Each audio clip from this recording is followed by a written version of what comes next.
as you're happy, you're always gonna grin. You get out what you put in. You get out what you put in. Never gonna lose, never gonna win. Long as you're happy, you're always gonna grin. Very, you very get exciting. out what you put in. You get out what you put in. You get out what you put in. Oh, it's Caroline again.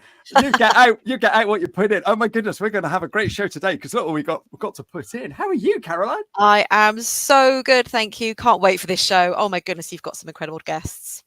I don't know why they agreed to come on, but it's made my day. It's absolutely made my day. Caroline, you've got too much to tell us today. Come on, what's going on? I know. I need to run through it. So look, first of all, just to introduce today's show, we've got the Mr. Curly Whirly himself, Dermot Hamblin, is going to be talking about his top LinkedIn influencers list. And who else better to have on his show with him than the wonderful Jeri Williams and Hayley. I mean, it's going to be sensational. Whilst we're on the subject of LinkedIn, I'd just like to remind everyone that as per last week's announcement, we have got Ashley going to be on site at Accountex with our LinkedIn lounge. If you've got any questions, you want to know how to grow your profile, you want to know how to grow your business, Ashley's your man, so come and find him on site, and he's doing a couple of presentations as well. But the big news for this week is that we've launched our main stages. So you remember last week we launched all of our seminar program, but we held our 2 main stages back. They're now online. You can go and have a look. It's very exciting. And the wonderful Jeri is going to be presenting on one of those main stages.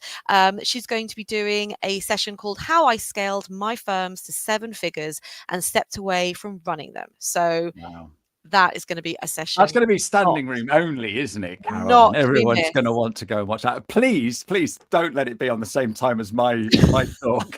That would be really embarrassing. We better go and check that afterwards very quickly. Yeah, but, please.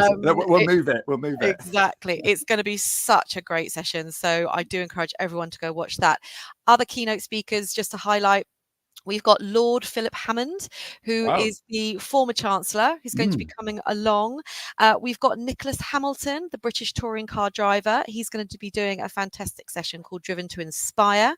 And we've got former Olympic athlete Steve Judge, who's going to be talking about Good to Gold, achieve the life that you want to live. So much content, so much to see. Please do go and have a look at our website, accountex.co.uk, and you can see the incredible program. But actually, that's not all. What else is there? Come on. That's not all. Come on. For the first time ever, right, we are going to be recording every single seminar session at the show. Oh my goodness. Now, that's not going to be made available to just anybody. We're not going to be selling it. We're not going to be making it available to those who can't come to the show. That is going to be made exclusively available for free to those that physically come and spend the day with us. So if you're there on the Wednesday all day, you will get access to all of that day's seminar sessions.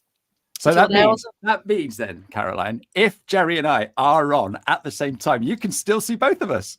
You can still see both of you. Brilliant. Absolutely. That's genius. It's the biggest feedback we get is that I can't be in 12 places all at the same time because we have got 12 theatres and they're incredible.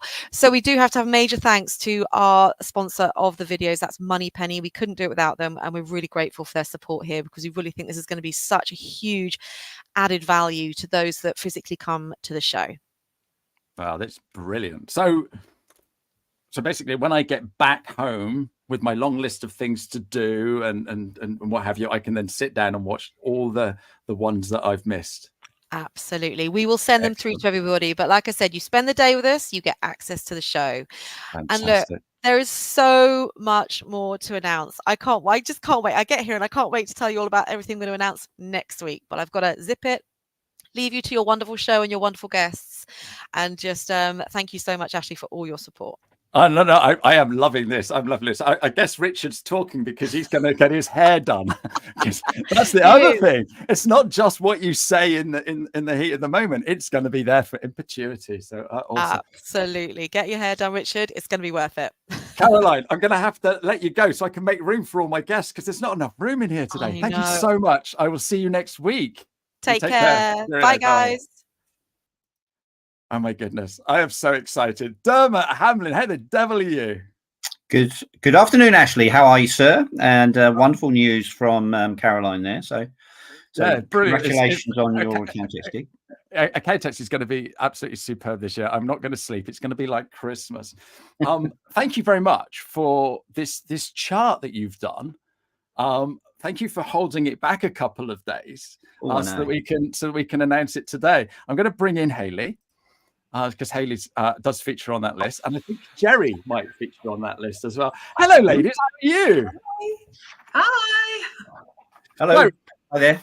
Hey, just in case anybody doesn't know who you are, I'm going to go to Hayley first. Quick introduction. Who are you and what do you do, please? I'm Hayley. I'm the founder of Athena Accountants and Business Advisors and Flock the Business Clinic. Excellent. Jeri Williams, who are you? I'm Jeri. I am the founder of Smooth Accounting in the UK and in the UAE, and I also run the Accountants Wealth Academy.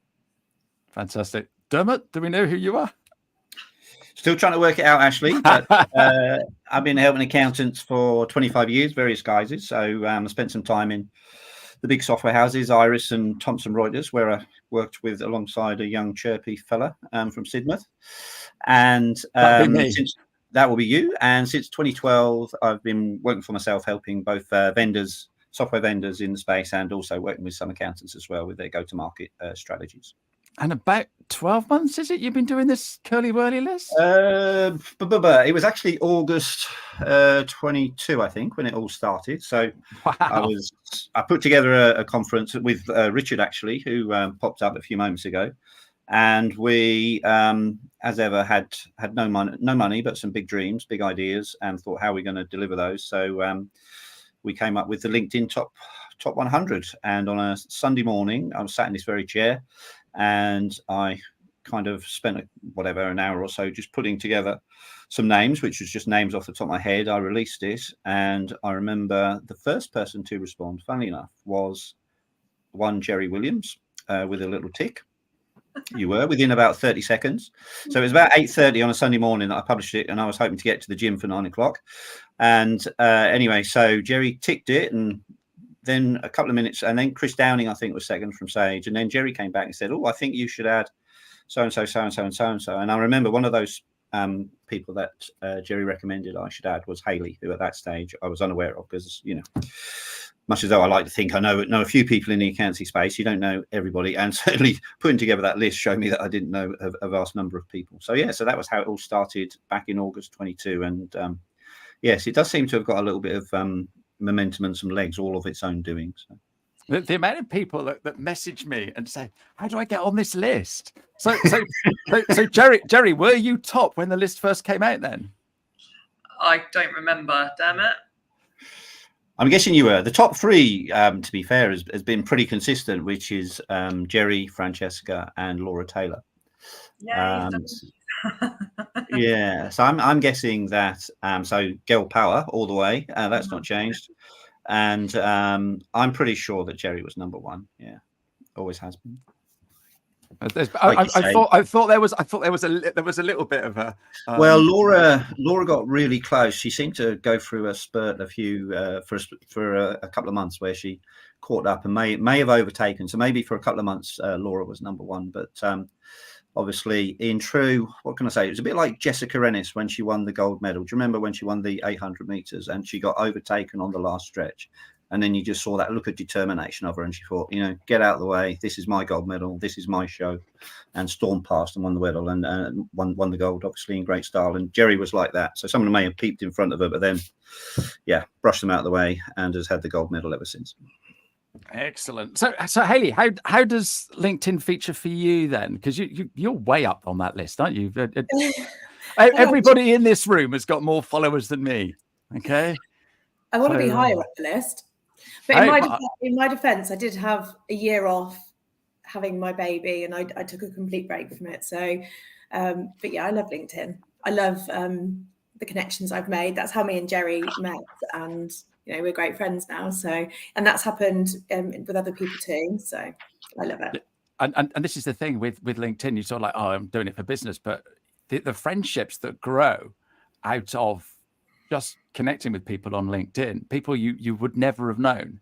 And I actually have people coming to Sidmouth to come for a walk with me because we've made friends online. Any stories of friendships you've made, Jeri? Apart from Hayley, obviously. Yeah, obviously Hayley. Do you know so many?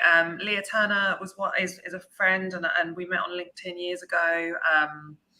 Khadija, Khalifa, who I've started the Dubai Collective with, and the London Collective, wearing my t-shirt, which is on the 24th of April if anyone wants to come, in the Marylebone Hotel in London. But yeah, we made friends sort of through LinkedIn, and loads of other people. Like, I'd say more, definitely like the friendship side of it is a massive part of it for me. I feel like it's a community, and that's like, I would really miss that side of it, I think, if I didn't have LinkedIn as well as the business side. Yeah, do you find that, Dermot? Yeah, well, actually, best example I can give is just last Monday, I put a little post up which said my little niece, who's 20, she's doing a computer science degree at Exeter, and she needs to sort out a placement year. And so I said, help. And she actually loads of responses to that, and she's actually had one interview this morning, and she's got 2 chats for coffee Wednesday, Thursday and Friday this week. So, if you play it correctly, it obviously works. So, fingers crossed she gets sorted out. No, absolutely. And this is the thing. I'm just going to give a few shout outs, because all these people putting comments in. Hi, Samantha. Hi, Pavel. Hi, Pavel. We got John. He does a lot. Is John on that list? Is that why he's tuned in today? Oh, John is very much on the list. Yeah, John is a regular helper, and he's top 10, I'm sure. And Paul, all for girl power. Yeah, absolutely. And I think the women on LinkedIn are doing some amazing stuff, and there's some great names. Should we go to this chart? Should we go and see who the winner is this month? Announced this month, Ashley. Mm-hmm. Right, where is it? Where did I put it? I am so excited about this. Where are we? There we go. So this is so Dermot, you're top this month. And I'm right behind. We've knocked Jeri off the top of the charts. That is absolutely incredible. How did you manage to do that? How did I do that? Amazing. So you're gonna send yourself a curly whirly then? I shall go into the drawer, which is just to my left-hand side, and yes, get a curly whirly for this afternoon. And so I want to know, why a curly whirly? And Jeri, have you had any yet? Yes, I got some really early on. I must have still been in the UK, I think, because the UK office. That was a long time ago. Yeah, it must have been just before I moved away. Yeah. So why curly whirly? Well, I wanted not to take it too seriously. Yeah. So, and I don't know why, you just sat here, and I was probably desperate to get to the gym, and thought, bloody hell, I need to get something done, and curly whirly came up. So there we go. So yeah, that was why. So there's no science to it, but it seems to have kind of hit the right level, where clearly there are some very competitive accountants out there who there's a couple of firms that actually put it in their monthly KPIs. Seriously. Wow. That is incredible. That is incredible. Yeah. I've got a question for you, Dermot. Ben would like to know how we get on that list. Yeah, easy.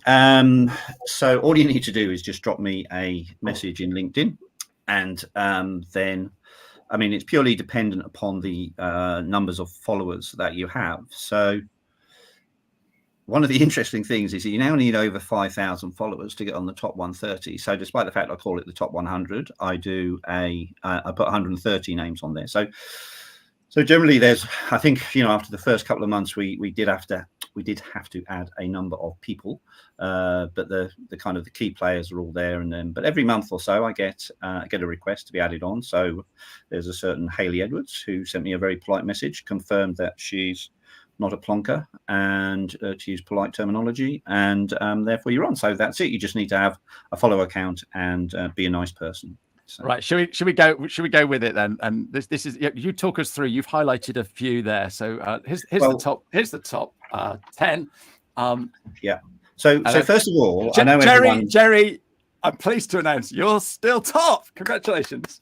Yeah. we want an acceptance speech. Come on. Wow, I have not prepared one. I need notice. It's like the Oscars. I can't. It's too much pressure. Oh no. So come on then, Dermot, talk us through the highlights, please.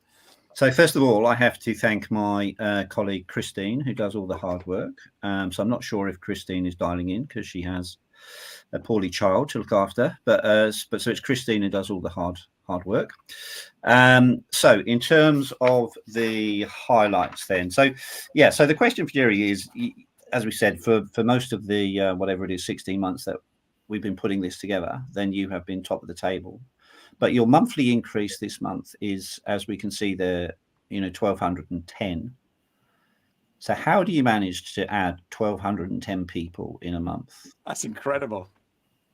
I don't know, honestly, is the honest answer. I don't send connection requests, and I never have. So since I've maybe sent a handful since I've been on LinkedIn. Like if I specifically need to speak to a person about something and I'm not connected, I might connect with them, but it's not ever been part of my strategy. So since I joined, I don't accept them.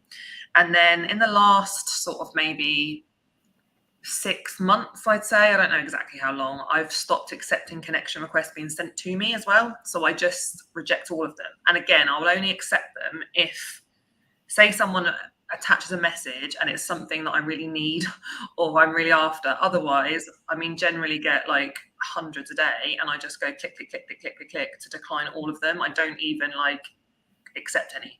So the follow account is like a genuine, the increase is just followers. And I think this month, maybe specifically, I had a couple of posts go a bit, not viral, not like millions, but they did really well. And I definitely see an increase, like a spike, when that happens, because I see all of a sudden all these connection requests come in. Like I say, I just reject them all, but I see that, and I think that people then will follow because the post has done really well. So I think maybe that's why, if you just, because I have real extremes, I can post salesy type posts and they just are rubbish. No one likes it, comments, it just doesn't do well at all. And then other things will really do well. And I know, Hayley, this, we talk about this, don't we? When you're trying to talk about actual important business stuff, no one's interested. But then when you post something else that's maybe a bit more interesting, it does really well on LinkedIn. And then I get a big spike of followers. So that's kind of my... Yeah. I do remember a couple of years ago, Jeri, you locked yourself in the changing rooms at your local leisure centre, and it seemed to get a ridiculous number of views. So, I don't remember that, but yes, that does sound like the type of thing that would get that. Yeah. Okay. And so, Hayley, what about yourself? You've added just a mere 324 followers this month, which is, still very, very impressive. You've picked a bad month, because I had a really good month in January or December, one of those. So it's a bad month to do it, but really similar to Jeri, it just all depends on the posts that you're posting in that month. And I actually posted a post about it the other day, about if you're just talking about life or children, they always do really well. Include a selfie, they do even better. But if you post anything remotely promotional, they just flop. And it's a shame, because that's the content that you want people to engage with and read, because sometimes we've got to work. But the post that I wrote about it caused controversy. People were arguing on there. People sent some horrible comments about it. Why do you expect free marketing and stuff? And people don't like the selfie thing, but it's people don't like people doing well. I think that's the problem. And Jeri, I listened to your podcast the other day with Heather Elkington. Brilliant, absolutely brilliant podcast. And some of the things you said on there about you just said the word controversy, Hayley. It's sometimes a post can be polarizing, and from what you were saying, Jeri, you don't even mean it to be polarizing. It's just how people take it. So what's your answer to that then, Jeri? I feel like the first year or so of being on LinkedIn, I should understand. I was just post things and thought, obviously, everyone thinks this. Everyone's just going to go. People would lose their minds. They were furious and stuff. And I was like, oh gosh, I just couldn't. I don't know, it took me quite a while to kind of realize that it doesn't matter what you say, somebody will disagree or get offended. And then once I kind of realized that, you just kind of settle into your flow, and it's just part of it. Like, it doesn't happen so much anymore. I don't know why. I don't get a huge amount of trolling anymore. Like, I'm grateful for that. I don't want it. But I went through a couple of years of it being quite bad and people getting quite livid with things I would say. But now maybe I'm not as controversial. Now I'm a bit more careful about what I say, because I do have a bigger following, a bigger business, more staff, more clients, and more responsibility. So I do kind of try and keep it. But again, even now I could put something really innocent on and someone will take offense. So I think you just got to be yourself. Just be yourself. Try not to be offensive, and that's it. And that is what I say to everybody: just be authentic, and you don't have to worry about what you say, because it's always you, and that's the thing, isn't it? Yeah. So we're going to carry on down this chart, Dermot. Yes, indeed. So we've done the top 30. So the 31 down to 64. Well, who are the highlights? We should mention Bev Flanagan. So Bev added over 800 followers this month. Does she qualify for a curly whirly for that or not? She actually is in the top 3. So generally, if I remember, the top 3 do get a curly whirly. So the top 3 is the people that have added the most. So it's not the most. It's who's added the most. So yeah, well done, Bev. Then we're going to go to 65 to. Go on. And the company or the accountancy business that actually includes it as a KPI is B-Motion. And you can see the competition there that we have Stefan, who is the owner. He has added just a mere 911 followers this month. And his practice manager, George, who is there, number 77, has added 864. Oh, that is serious bit of rivalry in that office, isn't it? Yeah, and those that they also do a lot on TikTok as well. So it's not just LinkedIn that they're active on. So clearly, they're strong believers in social media.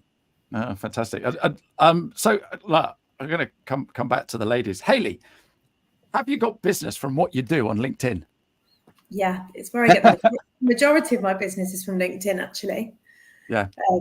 Which goes back to, you're not going to be liked by everyone. You can't please everyone, but the people that do like your posts and do engage with you are the kind of people that you want to work with anyway. So yeah, I've got some great clients from LinkedIn. Jeri, I'm sure you've got business from LinkedIn, but you've got team members from LinkedIn, haven't you? Yeah, definitely. It's just part of like an overall marketing strategy, and I think LinkedIn's such an incredible platform. And if your sales are B2B, I just think you can't get any better than LinkedIn for marketing. And it's not an overnight thing. It takes time and commitment and consistency and stuff. I've been posting pretty much every day for like 4 years or something. So it does take time, but get clients from it, get staff from it, get friends, and raise money for charity and start new businesses, get investors. There's so many things that come from it. So it's really worth, I think, putting the time and the effort in. Yeah, sure. No, fantastic. Can you recommend any decent trainers? I think there's one. I so looking at the you say it's the top 100, but like you say, you've got 130 in here, and you've got one person here at the bottom. It's too small for my little eyes. 5,000 new followers this month. Go on, explain that one, Dermot. Well, the person in red, that's Hayley, who I referred to earlier. So she's got 5,000 new followers because we've just added her to the list this month. So we've only started recording her numbers this month. So if you've got more than 5,500, contact Dermot, and you could be on that list next month. Dermot, it's a brilliant list. What else happens with the list? Because we just see it come out once a month. So this is going to be on your page at 1:00, isn't it? So if anybody watching can go and do that. If you're listening on the podcast, we'll put a link to that list in the show notes, and all of my wonderful guests. And Jeri, we'll put the link to your event on the 24th as well. Yeah. Yes, please. Thank you. So what else are we doing with this list then? Because we've got Stefan's using it to G his team along. What else? Yeah. Well, I think how's it's used. I've been told by quite a few people that a certain LinkedIn trainer uses it as a core part of his 15-minute training course. I know that all the software houses kind of use it and say, you know, how many of these are customers and that, because it's obviously defined by accountant, vendor, and advisor. I think they're the three terms that we use. So, you know, how many of these are our clients? So I know all the software vendors look at it. You know, I know that people like John, who's watching in, he uses it, you know, on a monthly basis to make himself accountable, because he's the sole rep of FudeSign in the UK at this moment in time. And it no doubt has helped John, you know, when he's presenting himself to new companies, because he's in quite a new role there, to kind of illustrate that, you know, not only is he active on kind of LinkedIn, which every, you know, salesperson says when I've interviewed them when I was in corporate life, but they actually, you know, are actually doing it. So yeah. In terms of what else I could do with it, well, you know, open to ideas, I suppose. It's simple as that. Oh, fantastic. Yes. So what was that, Jeri? You could get a sponsor.